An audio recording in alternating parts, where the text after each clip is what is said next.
Hi everyone. I'm so sorry about that. I've just had some computer issues. The whole system just crashed on me. So hopefully people will be able to come and find us and find that we are back.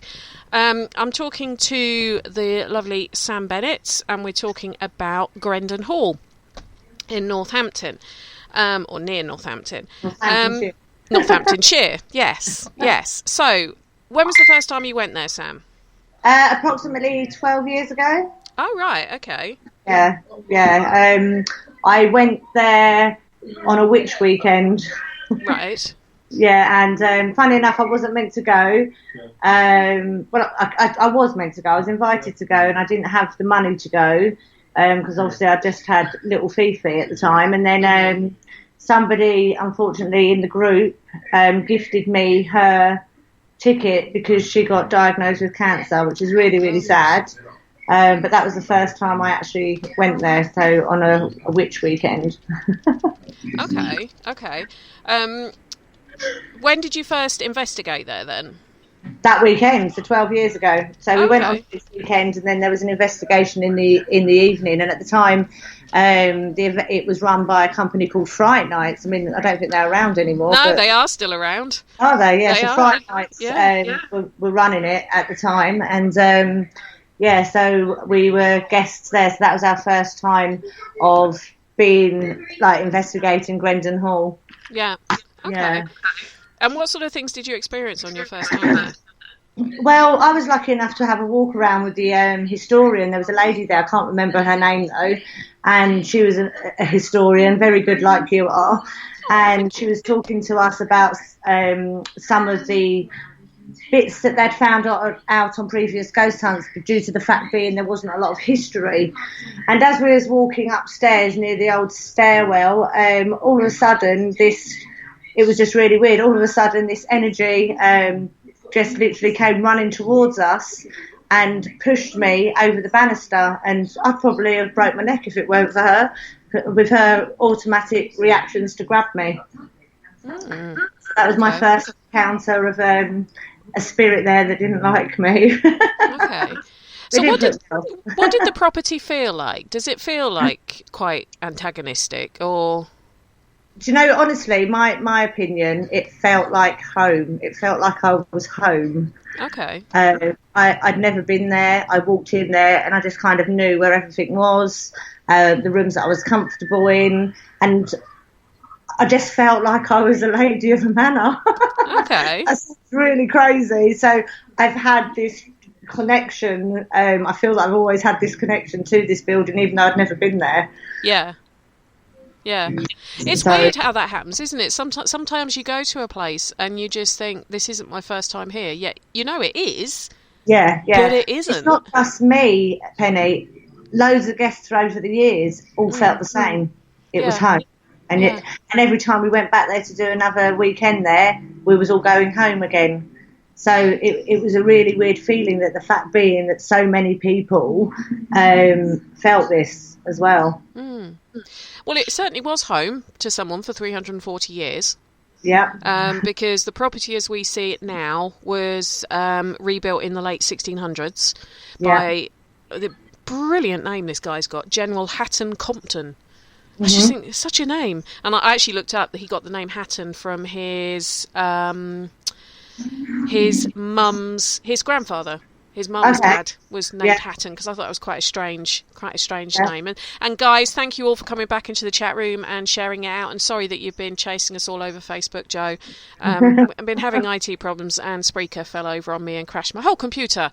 So I had to sort of reboot everything and come back on. But we're here now, hopefully. Fingers crossed. Yeah. Cross everything that no more glitches tonight.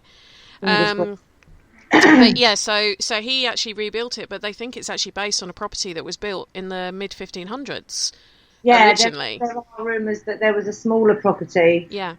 Many years before the manor, as I call it, was built. Yeah. Yeah. And it's actually next to a smaller manor house that was owned by Richard de Harrington, which certainly does date back to about 13 something, if not before, because I know you remember the sort of thing we did recently when we went to that church, and I started talking about the Doomsday Book and everything, because even though I can't read the Doomsday Book, I defy anyone to be able to read the Doomsday Book. Grendon was actually named in the Doomsday Book, so we know it goes back to the 1000s. Exactly. So it's got a long old history about it. But what I find, I mean, I was one of the research things I was trying to do was find the names of some of the previous owners of Grendon Hall, to see if any of you had any names that ever came up while you were investigating there. Different names, and we've also had loads of different descriptions. But what's been good with all the different paranormal groups that have gone in, those that bring in artists, like psychic artists, have drawn some of the descriptions that we've actually come across as well, and we've kind of named them. So we, one of the most, obviously, it was Edward that didn't like me. There was another nasty energy of somebody called Albert. And Albert, every time for 12 years, would always come and make an appearance. A child called Sarah, looking for her mum, she popped in now and again. We had the World War one soldier, I'm sure his name was Michael, but I can't remember, that used to hover around, and he was one of the first apparitions that I ever saw with a group of guests there. I'm just Lily. I asked some of the girls in the chat today, can they remember some names? Lily was another name that was mentioned, but we came across so many different energies, so many different things. We've had shapeshifters, everything, you name it, it's all been at Grendon Hall. It's it's gutting, because we had it booked to go there we always do an April and usually a November event there, and it all got cancelled this year, which was gutting. So to think that last year's one was our last time in. Yeah, I was supposed to be going there last month, and I was quite excited about it because of actually the World War II history associated with the property, which I was really looking forward to digging into, which I'm going to talk about in a minute, the World War II site, because that's the bit that really, really absolutely fascinates me. I've just had a quick look, because I know that one of the residents, one of the people who owned it, in fact the last person who owned it, Miss Violet Miller-Mundy, her father's name, I couldn't remember if it was Albert or Alfred, and it's actually Alfred, but he was quite a, should I say, pissed off guy. He was an Alfred, but his first wife, not Violet's mum, that was her second wife, but his first wife ran off with a 19-year-old dandy, I suppose you could call it. Pardon? Wasn't it a stable hand or something like that? No. It was someone whose surname was Chetwynd Talbot. Okay. And she ran off with him, and he was only 19 at the time, and so it was a bit of a societal sort of, it probably didn't look too good on him, shall we say, for his wife running off with a 19-year-old, albeit a society dandy who was going to inherit loads of money, and they actually stayed together. They had about 5 or 6 kids together in the end, so it was obviously love. But I would have thought he had a few issues if a woman reminded him of his ex-wife. So maybe you reminded him of his ex-wife. Who knows? Well, Albert kind of, he didn't like me either, to be fair. But actually somebody did write in the chat Alfred, so was it Albert or Alfred? Who knows? But he didn't like anybody. He didn't. There was a certain chair that you sat on, and if you sat, because there's only a couple of objects in the home which are original, and one of these was the chair. And if you sat on this chair, you felt that you were this man as well. And Alfred never owned it. Violet's dad never owned it. He owned a very large property. He's from Derby, I believe, and that's where he owned his properties. But as you know as well as I do, his spirit could still have been there, because he could have come there when his daughter was living there, and she lived there, and she was very, very well respected in the town. She did an awful lot for the people. Did a lot of work with the sort of different nursing groups. She did a lot of work with the WI, and all the newspaper accounts I found of her because she died in 1942. I'm just checking my notes. 1942, which would have been roughly when it got taken over by the government, the MOD, for the SOE training, which I'm going to talk about. I know I keep saying SOE. For anyone who doesn't know, that stands for Special Operations Executive, and I'm going to talk about them in a minute because they're amazing people. But yeah, there's a real lack of sort of. I mean, there's a few sort of names that were mentioned when I started doing sort of research into the newspaper articles, but this is the kind of place I'd love to get into the records office and look at parish records and all those kind of things to really get the nitty gritty. In some fire, well, there was a couple of fires there, and you'd hear the stories because there's one stairwell that's all rebuilt. When you actually go into the building, the first stairwell is a new stairwell because the other one was burnt in the fire. The barn's been rebuilt because the barn burnt down. So you know that the history of the fire was there. And when you're in that venue, sometimes you can smell the fire as well, which is quite interesting. Okay. Let's hope they open it up again for people to go back into at some point. Between you and me and everyone that's listening, they stopped it years ago. They stopped it for about 5 years that no one ghost hunting teams were not allowed in because obviously being a base for children, parents were seeing it advertised over the internet. And then their kids are going there for a weekend, and if it's haunted, they don't want to send their kids there. So it did get stopped. It's all the devil worshipping we do there, and calling Satan through, and all that kind of thing as well. Obviously, once they realise their money's going downhill and they're needing money again, it could reopen. That's what I'm hoping. We can hope. Yeah, it's happened before. Yeah, I think it has with a lot of places, to be honest. But what I found quite funny is when I really started looking into it and sort of going off on tangents to find out anything about Grendon, there is actually what was known as the Battle of Grendon, and I've just actually noticed the date that took place. Go on. July the 26th. Oh, how funny, your birthday. Yeah. Maybe we were the young men that had the battle. Maybe. But it's also where the term, this poem, there's also a poem, and I don't know who it's by, but it's called The Battle of Grendon. And they actually mention something called moonrakers. And apparently it was in Grendon that Grendon is famous for these guys who were a bit, well, two sheets to the wind after coming out the local ale house, and decided to try. They thought there was a block of cheese in the river. Right. And so we're trying to fish it out. It was the reflection of the moon. And they became known as moonrakers. Which I thought was quite cool, because, the only moonraker I know about is the James Bond film with Jaws in. Still a classic, showing my age there. But there was also something called the Battle of Grendon. And what I actually found was a newspaper article about one of the guys. He actually admitted on his deathbed what had happened in this battle. Yeah. And it took place in 1876 on the 26th of July. And no, I was not born in 1876. I'm a little bit younger than that. But yeah, and basically it was actually this brook that these farmers had put a dam in, and the owner of Grendon Hall, one Mr. Spencer, didn't like it, and he ripped it out. And he did this on 3 or 4 occasions, and they ended up getting annoyed, so they decided they'd sit by it so that he couldn't rip it out. And so he turned up with his son, and I don't know how you pronounce this, but it's Shadrach, something like that. Anyway, they turned up tooled up to fight these locals, and it was one of the locals the farmer, who wrote the account. And there's a whole poem about it. Then leaping forward with his axe, he on the dam made fierce attacks, but little thought how sad a fate did on his first attempt await. And it's talking about how injured they were, and it's quite funny, but it's known as the Battle of Grendon, and you can actually search the Battle of Grendon, and that's what it's about. And it was the manor house owner Spencer, who caused a lot of the problems, which I thought was quite funny. And it's weird because you keep saying Spencer, and as you keep saying Spencer, I'm thinking, I'm sure we've had that name before. That was his surname. I can't remember what his first name was because it never says it anywhere. I know his son was Shadrach.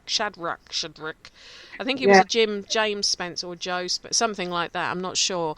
But yeah, John Spencer. But yeah, so it's quite it's interesting that quite a small part of the world, the UK, has quite a lot about it when you start really looking, but it has a poem about it. And I mean, That's crazy. so there must be an awful lot of energy emanating from the hall. Yeah. I mean, the building itself is very, very active. It's like people used to say to me, "What's your even now, other than my home, what's my number one location?" It was Grendon Hall. Really? Yeah. Well, I do hope they reopen it then. Well, I've travelled north, south, east, and west. You've been around a bit, haven't you, girl? Yeah, just a bit. And Grendon Hall was my number one. Well, can you make me a promise, Sam? When it reopens, let me know so we can go together. Definitely. I tell you what, you'd be amazed.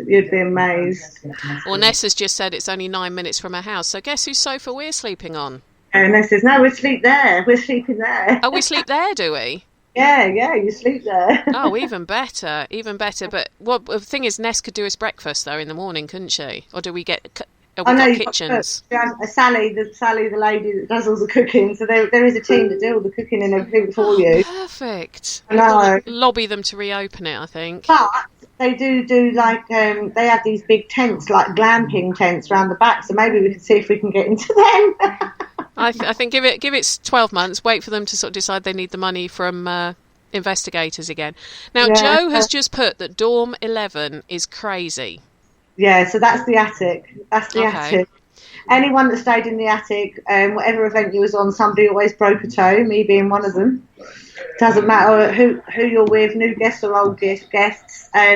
But basically, room 10 was used quite a lot as a torture room as well. So I don't know if you knew about that. No. So back in the day, when all some prisoners of war were kept, it was actually used as a torture room, room 10. But room 10 is actually adjoined to room 11. There's a door in between that went into room 11. So room 11 is the attic, and it's in that attic. Lots have happened, including an incident with an incubus.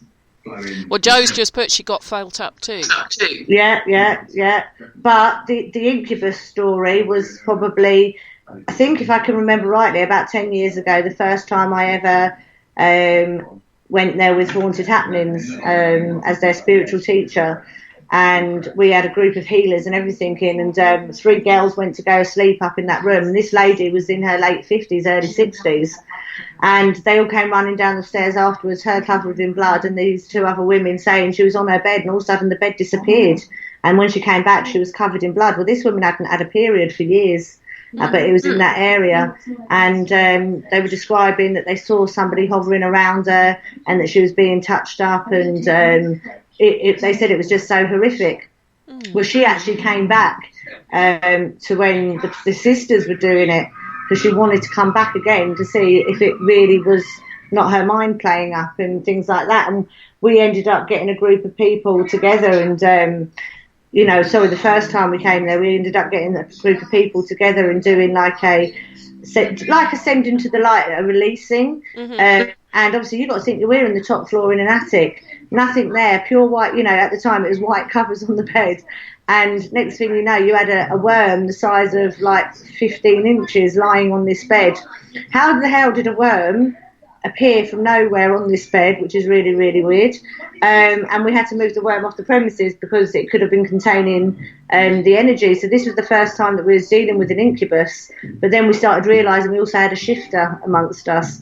But she came back when the sisters did an event there. And it was, really weird to listen to her tell her story to another group of guests, because she did go and seek mental help afterwards, because she couldn't understand why it happened, because it's never happened again, and she had to go back to show them that she wasn't scared.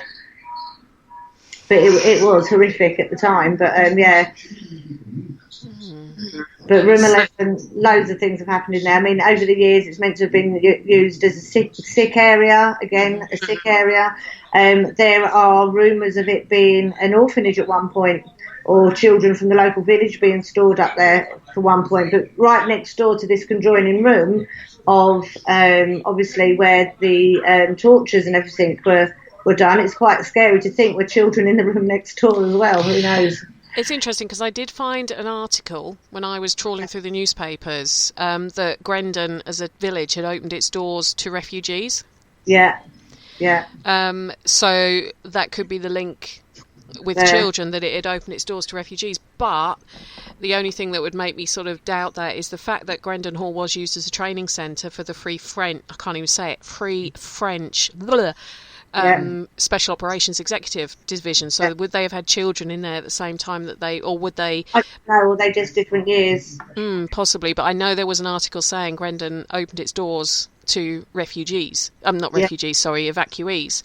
Yeah. So that is quite possible. But the SOE side of things, the Special Operations Executive, for anyone who doesn't know what these guys were, they were actually known as Churchill's Secret Army. They're also known as the Baker Street Irregulars, because they were, an incredibly secret band of. They were soldiers in a way, but they were soldiers who did espionage, what they call irregular warfare, so sabotaging things, raiding things, special reconnaissance work, and in total, the SOE had around 13,000 people by the end of World War II, of which nearly 3,500 of those, roughly, were women, which is quite amazing when you think of some of the stuff they were doing. Now, some of the names people might have heard of, and these are ones who could have gone through the doors at Grendon. They could have passed through the doors at Grendon because they were part of the Free French. But Violet, I can never pronounce her name, Szabo, Yvonne Corneau, Yolande Beekman, Odette Sansom, all amazing. And I'll focus on the women. There were some amazing men as well, but the women are the ones that really sort of get to me what they actually did. Do you know much about the SOE women? No, not really. But just going there as I always went there, obviously there as the medium and teacher. Is about finding out ourselves and then trying to get the clarification afterwards. So I mean, I knew that they'd been in there. I also know that there was a map room as well at some point, which was actually in the room that we always used to sit in and do transfiguration at night. So there was all things like that. But lots of planning. There was. You can feel. Do you know what? When you walk through some of the corridors, even though they sometimes feel creepy, you do hear like there's whispers quite a bit. So, which they would have been if people had come into the house and they were doing things, they'd have to be an active. Very secretive. Very secretive. I mean, and nobody really genuinely knew the SOE existed, because a lot of what they were doing, and this isn't spoiling anything for anyone who does eventually get to investigate there, because I don't know what they did. It's still sealed. The records are still sealed, exactly what was done there. I was searching with the MOD records to find out. But a lot of the planning for a lot of these men and women were dropped by what's called Lysander aircraft into France, and they would act as wireless operators, as couriers, so passing messages. They were there to sort of work with the local resistance, to help the local resistance sort of sabotage the German and Italian efforts. But as you can imagine, a lot of these people were executed. And it's actually 75, 4 days ago was 75 years to the day that four of these women were basically burned alive in a concentration camp, execution camp, whatever you want to call it. There were reports that they were taken there from the local prison they'd been held down in France, taken to this concentration camp, and that a witness said he saw them one by one being dragged into the ovens. Now, they were supposed to have been were given a drug to sort of sedate them so they couldn't do anything, but apparently one of the women knew what was happening to her and was scratching the executioner. And you just think, knowing you're being put into an oven alive, horrific. I'd almost want to be one of the ones who was executed by a shot to the back of the head, to be quite honest with you. If I was going to go, that would be. But these are young. A lot of these women, I mean, they were between the ages. The recruits to the SOE were between the ages of 19 and 52, and a lot of them were recruited because they could speak fluent French or fluent German. And these people, when you look at what they did, like smuggling wireless parts in, helping organise sabotage events. They had to learn how to do a parachute jump. They had to go up in aeroplanes. They had to. Some of them, I think there was one, she managed to evade capture by moving every 24 hours. with her wireless set, and her wireless set wouldn't have looked like a radio that we would have now. You're talking this giant suitcase of stuff, and she was moving that from safe house to safe house every 24 hours to avoid capture. I don't know whether or not you can clarify. I might be thinking there's a wrong building here, but I'm sure as we're talking more and more about this, did at one point the Germans take over the house? I doubt it. I don't think so. I didn't find anything about Germans. Well, Germans took over the house. No, I didn't find anything like that. Yeah. As I'm sitting there thinking, I can remember hearing it. They might have got a spy inside or whatever, but I don't know of any kind of German. I mean, the only. I might be wrong. Someone listening might know, but no, I hadn't ever heard of that happening. Like I say, I don't know for definite which of these men and women were based at Grendon Hall, because the irony is, when I was looking up the history for this, I found another Grendon Hall, which is now actually a prison. I think it's in Buckinghamshire, also called Grendon Hall, and was also used for the Special Operations Executive. But there's also Grendon Hall in Northamptonshire. Yeah. In Wellingborough, isn't it? Or that sort of way, yeah.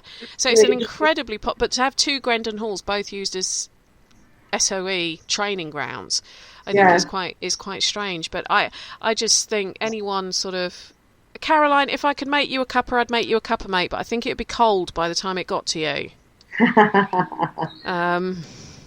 But anyway, I'd make you a cuppa. Next time I see you, I'll make you a cuppa, as long as you give me that coffee cake you promised. Sorry. So I just think what these men and women, but the women sort of putting themselves in that much danger, and young women who, some of them did have children at home, but just managing to evade capture, and say the horrific one of the four of them being cremated alive happened on the 6th of July 1944. Crazy. So I just... Well, in fact, the SOE was actually formed on the 22nd of July 1940. So around this sort of time of year as well. So it's a really... it's one of those things that I like to tell people about, so they realise what people were actually doing behind the scenes that doesn't get the awareness. But the planning side of things, that would have been, like you say, that hushed sort of... When you went there, you never always got the same... One, you never always picked up on the same spirits. Obviously, you had the regular ones that would come in. But then you was getting all the different years that were overlapping, and we used to do like trancing quite a bit there. Like when after we'd done that, all our training and everything, because we obviously did teaching weekends that went into a ghost hunt. And once it was all finished, we'd then sit there and do some trancing, and you'd have somebody coming through from the 1400s and somebody coming through from the 1800s. Do you know what I mean? And it was just really, I don't know, it was just overwhelming, the amount of different spirits that are actually there that wanted to come forward. Why do you think it is so active? It's a big place. And like it's, as you say, it's been there since the Doomsday Book. But do you know, more than anything, children, energy of children.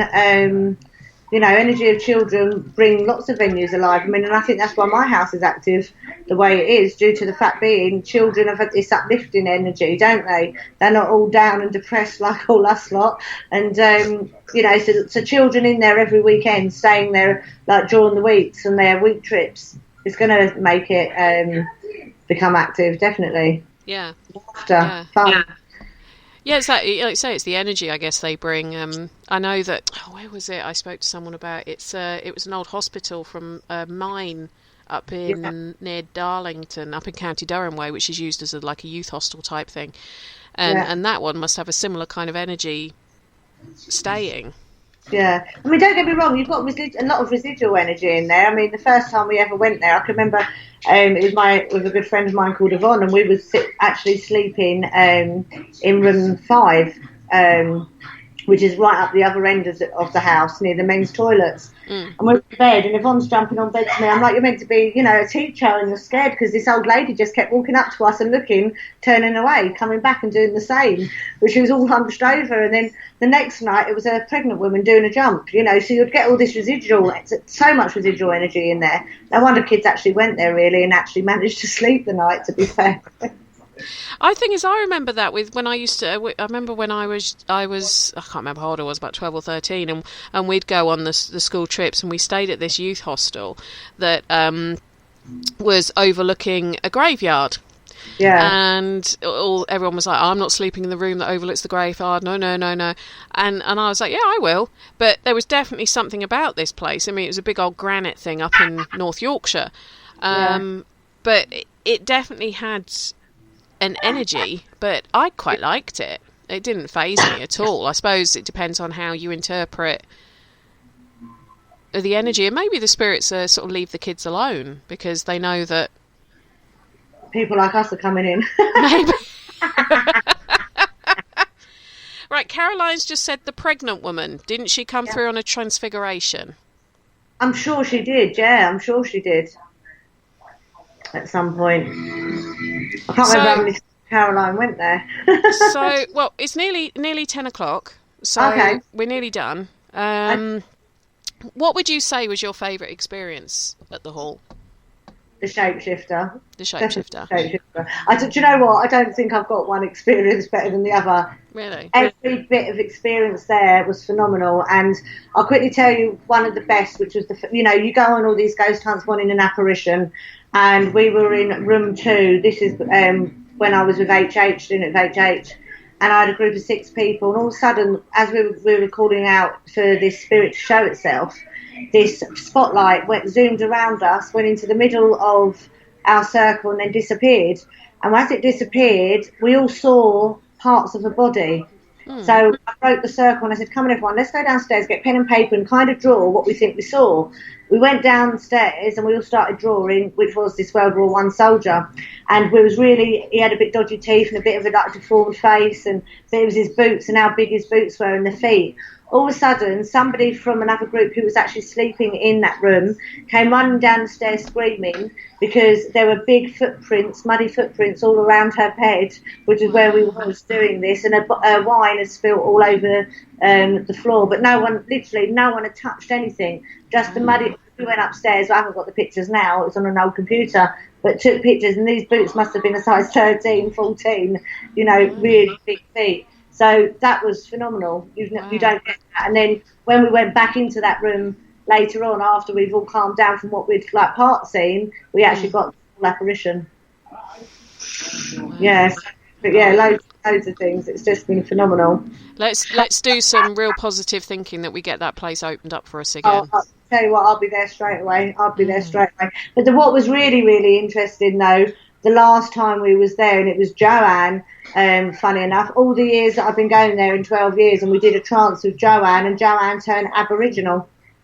Did she now? Yeah, which is, and you could, with the tribal marks and everything, and everyone saw it. And I've actually got a video somewhere of her. And then another time when she was there, she looked like she has a mask on her face, which is really weird, which we've got on video as well. So they were 2 different other energies that are coming in. Aboriginal background to do with Grendon. Oh, who knows? Who was it? No idea. But that was very promising because Jo was really attracting a lot of people. But you need to go back on like our sisters group, go through the videos, and you'll see her pictures and her face changing. Yeah. Cool. Yeah. So, what have you got coming up?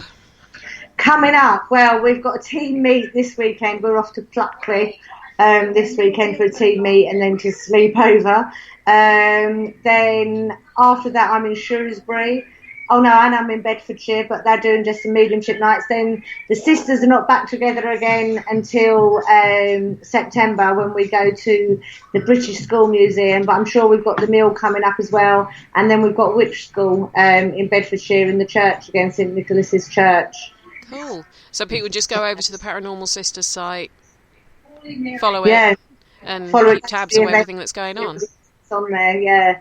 you'll see all the events on there. But we're hoping to get the Mill again in September as well, so, and some other venues. But obviously Christmas arrives, doesn't it? So we've got to start planning next year. Yeah. Cool.